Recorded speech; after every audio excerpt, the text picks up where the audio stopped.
Assalamualaikum warahmatullahi wabarakatuh. Selamat datang semuanya. Dalam kegiatan debat kali ini, kita akan membahas tentang mosi, e-commerce atau perdagangan online mematikan usaha pasar, kios maupun toko. Sebelum debat dimulai, saya akan memperkenalkan diri. Nama saya Ananda Alvinuri Zakia, bertugas sebagai moderator. Di sini, saya juga akan menyampaikan tata tertib debat yang harus dipatuhi oleh setiap tim. 1. Setiap tim memiliki waktu maksimal 3 menit untuk mengutarakan argumennya.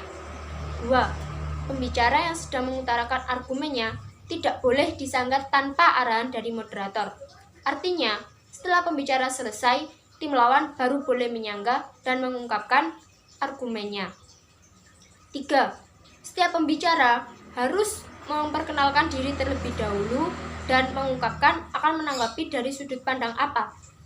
Adapun timnya kali ini adalah: pertama, tim afirmatif dengan pembicara 1, Ananda Alvinuri Zakia, pembicara 2, Ananda Putra Afisyak, pembicara 3, Ahmad Sofa Ainul Irfan, replay speaker Ahmad Sofa Ainul Irfan.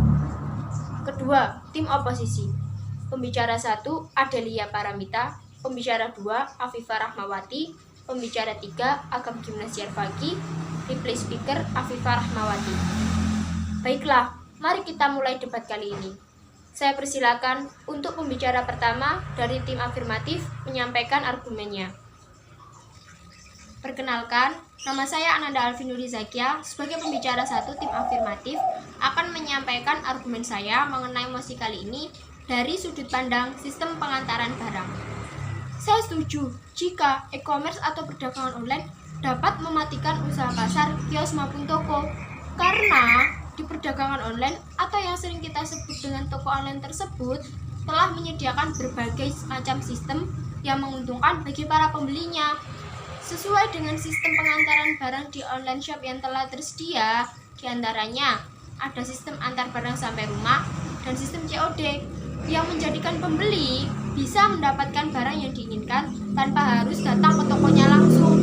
Cukup dengan pesan barang di toko online melalui gadget, bayar dengan metode transfer, dan tinggal menunggu barang datang. Semudah itu.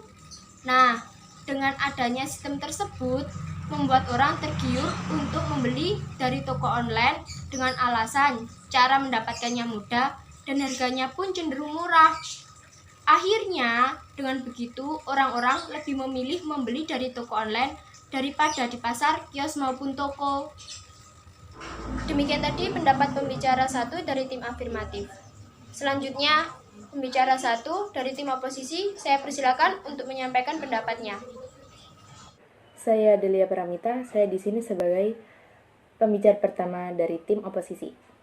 Akan menyampaikan pendapat saya mengenai sudut pandang perdagangan offline yang masih ramai dengan pembeli. Saya tidak setuju jika e-commerce atau perdagangan online dapat mematikan usaha pasar, toko, maupun kios, karena masih banyak toko offline yang ramai dengan pembeli. Lagi pula, kebanyakan perdagangan online hanya diburu oleh para remaja, sedangkan orang dewasa lebih memilih berbelanja secara langsung atau offline.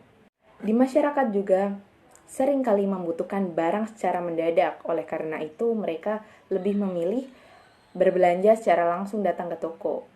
Di toko offline pun lebih banyak menyediakan barang yang tersedia daripada toko online yang rata-rata menggunakan sistem pre-order. Selain itu, tidak semua di toko online itu murah, karena jika dipikir-pikir lagi, pasti ada biaya tambahan seperti ongkir untuk pengiriman barang yang telah kita pesan dan PPN dari toko tersebut.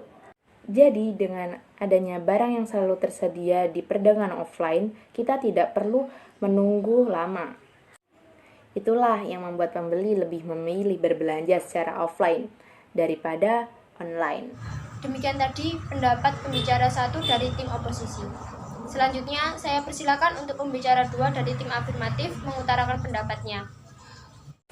Saya Ananda Putra Afisyak sebagai pembicara 2 tim afirmatif ingin menyampaikan pandangan saya mengenai mosi kali ini dari sudut pandang kelebihan perdagangan online.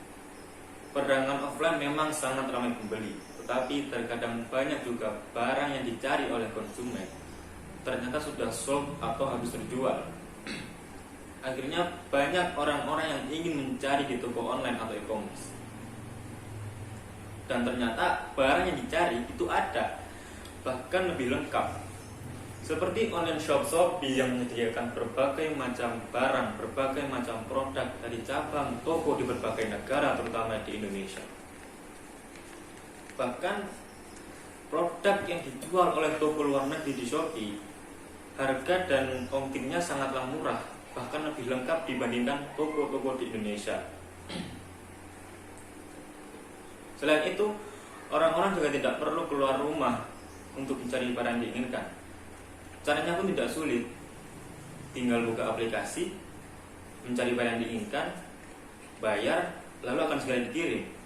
Memang benar kalau harus menambah sedikit harga untuk biaya pengiriman, tetapi selama para konsumen bisa mendapatkan barang yang diinginkan melalui e-commerce dengan mudah, maka berapapun biayanya pasti akan dibeli.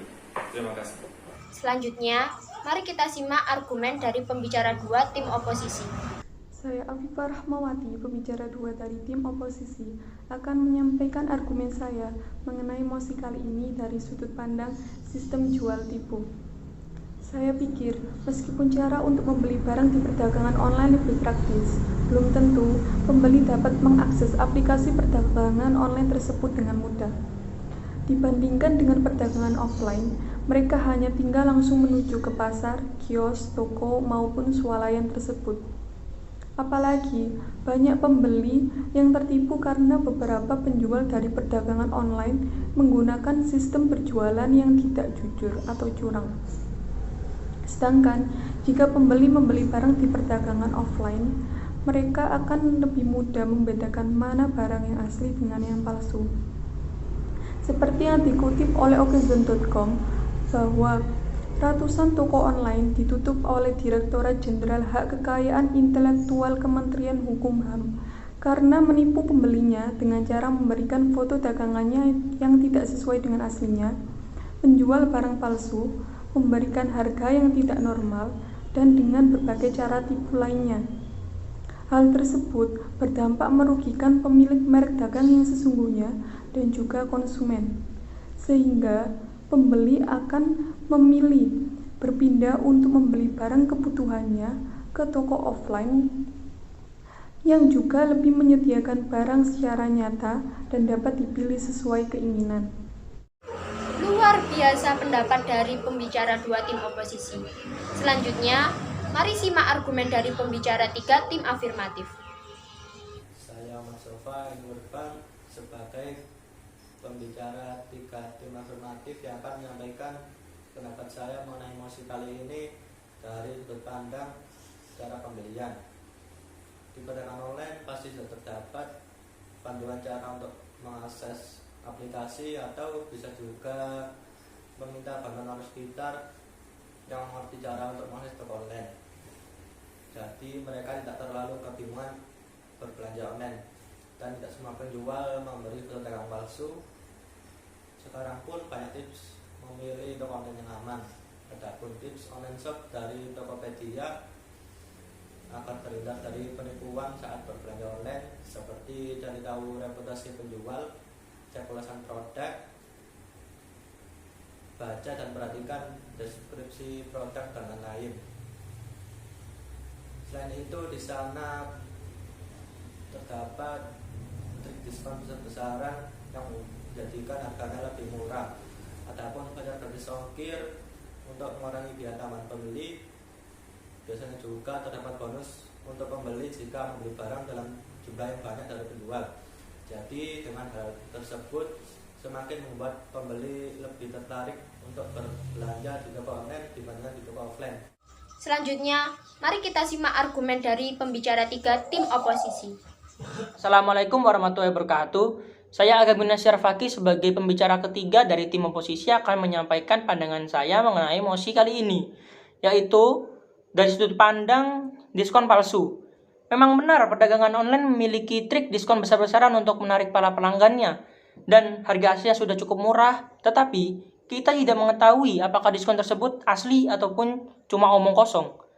Dikutip dari tempo.co, Ketua Umum Asosiasi E-commerce Indonesia mengatakan bahwa pembeli harusnya lebih berhati-hati dalam berbelanja online karena adanya diskon palsu. Selain itu, pembeli juga diwajibkan untuk mengecek harga dan membandingkannya dengan harga di toko lain. Dikarenakan harga di toko online tidak sama ataupun tidak normal dibandingkan harga di toko offline. Dan maraknya kasus pesanan yang dibeli tidak sesuai dengan diharapkan, jadi lebih baik kita beli barang di toko offline. Selain tidak adanya ongkir, kita juga aman saat berbelanja dikarenakan kita langsung melihat barang yang kita akan beli, serta mengecilkan persentase kerugian dalam berbelanja. Dan toko offline pun tidak akan sepi pelanggan. Terima kasih atas argumen yang telah disampaikan. Selanjutnya, mari kita simak replay speaker dari tim oposisi mengutarakan pendapatnya.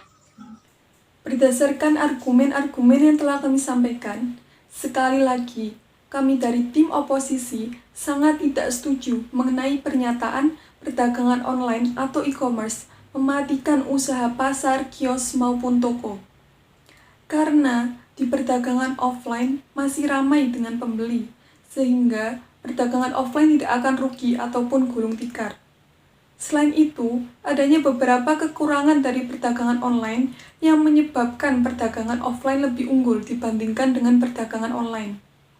Jadi, dapat disimpulkan bahwa masih banyak pembeli yang lebih memilih berbelanja di perdagangan offline dibandingkan di perdagangan online atau e-commerce.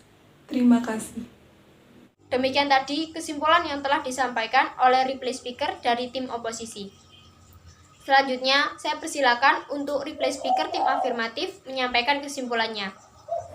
Kesimpulan kami sebagai tim afirmatif dengan mempertimbangkan argumen-argumen yang telah kami utarakan, bahwa kami tetap setuju jika e-commerce atau perdagangan online dapat mematikan usaha pasar, kios maupun toko, karena banyak sekali kelebihan yang ditunjukkan dari perdagangan online yang membuat banyak orang yang sebelum membeli di pasar, kios maupun toko berpindah ke perdagangan online. Akibatnya, usaha perdagangan offline akan menjadi kalah saing dan lama-kelamaan pendapatan mereka semakin menurun dari sebelum adanya perdagangan online.